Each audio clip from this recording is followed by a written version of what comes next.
يا أيها الذين آمنوا كتب عليكم الصيام كما كتب على الذين من قبلكم لعلكم تتقون.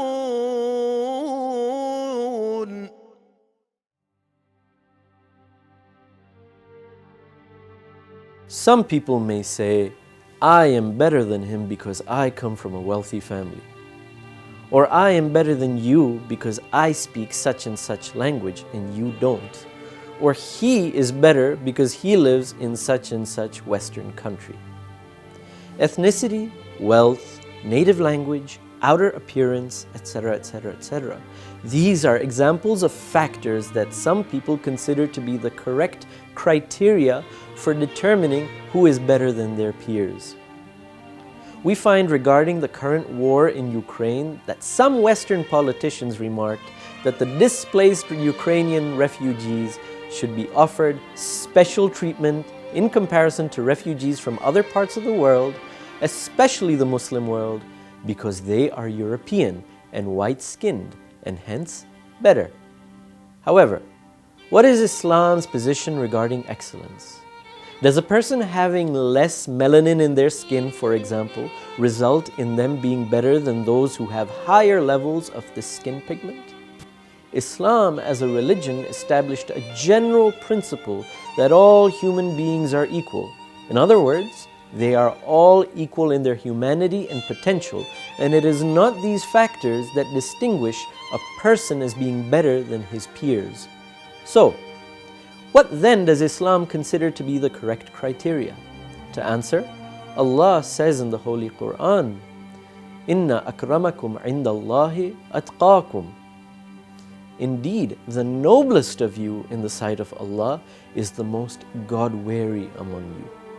In this verse, taqwa or God-wariness is considered the main criteria for excellence and being better than others because at-taqi, who is always wary of Allah and beholds Him in his heart, will not carry out a single action except after asking himself this: does this please Allah or not? Such a person will never oppress another.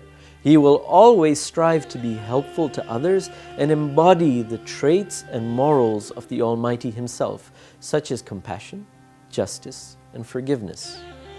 For this person to become God-wary, he needs to take the preparatory steps for taqwa, which start with seeking knowledge about who this God is. So, the more he knows about Allah's endless compassion, kindness, infinite might, His continuous innovative creation in all planes of existence, in addition to learning about Allah's punishment, wrath, warnings, day of judgment, His omniscience, and His design for everything, the more he learns about all of this, the more a person's heart hangs in a balance between the state of hope for Allah's mercy and love for Him on the one hand, and a state of fear of Allah's punishment on the other. Hence, he becomes more God-wary or muttaqi and observant of Allah in his heart and strives to fulfill his divine obligations and stay away from what has been prohibited. It is with this respect that Allah says in the Holy Quran, only those of Allah's servants having knowledge fear Him. In other words, these people who have this knowledge and spiritual awareness of Allah subhanahu wa ta'ala, it is as if they see Allah with their heart and can feel His pleasure and displeasure towards any action or stance, and therefore they act accordingly. Now up till here, we see the criteria for excellence according to Islam, though only on a theoretical level. Although you may say that on a practical level in the society, we find people divided into social classes based on wealth, language, ethnicity, culture, profession, education, and even what car they drive. So does Islam just give theoretical advice, or does it try to solve the problem practically as well? To answer, If you contemplate over Shahr Ramadan, you can find it full of practical mechanisms to remove these social prejudices and discrimination. Normally, it is not those who are well off who feel the pain of this prejudice and disadvantage. As a result, Allah has obliged all to fast so that the rich and well-off can feel the everyday pain of hunger of the weak members of the society, which serves to encourage them to help the poor throughout the year. During this month, helping and giving is a theme that is legislated both on a recommended level in the form of recommended charity and giving food to a fasting person to break their fast, for instance, and also on an obligatory level through zakat al-fitra and kafaras, which are obligatory on anyone who breaks their fast unlawfully and must therefore feed 60 poor people.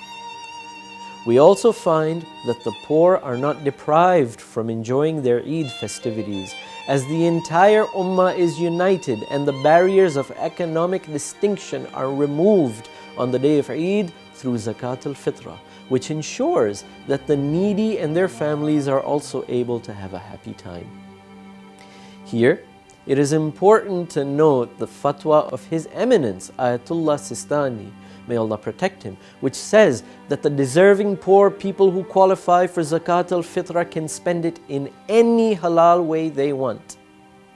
The deprived are made to feel as being a part of the Ummah, also through the communal rites of worship in which all participate, especially the rites of Eid prayers, which are not restricted to a particular class. From another angle, Islam further strives to give a sense of self-confidence and dignity to the deprived members of the society by bringing them to the same level as the rest of the Muslims, whereby to give and offer iftar to a fasting person is not a privilege that is restricted to the wealthy only. Rather, when some people complain to him that not everybody might have the ability to do so, meaning the needy, the Holy Prophet explained to them that one should attempt to even give a slice of a date or even a drink of water to a fasting person so that they can break their fast. At that, the compassionate Allah practically teaches us that it is not the quantity of an action that matters, rather it is the quality and intention that are important. Based on that, a banquet of iftar by a rich person may in Allah's sight be equal to a few dates offered by a less privileged mu'min. To conclude, Islam is a religion which does not only suffice with theorizing ideas and values, rather it also creates the atmosphere and mechanisms for practically applying and realizing these values. Therefore, in the same way that the Quran proclaims that theoretically the best of all people are those who are the most God-wary, in a similar manner, Islam has also created mechanisms and an environment to help one attain God-wariness practically, whereby the month of Ramadan is a prime example in which fasting leads to a person becoming a God-wary, muttaqi person. It is this God-wariness which is the correct criteria for determining who may be better than his peers, and not skin pigmentation or any other such material basis for discrimination, which Islam strives to neutralize, especially during this holy month. May Allah unite all of humanity and inspire harmony and mutual respect in all of our hearts. Wassalamu alaikum wa rahmatullahi wa barakatuh.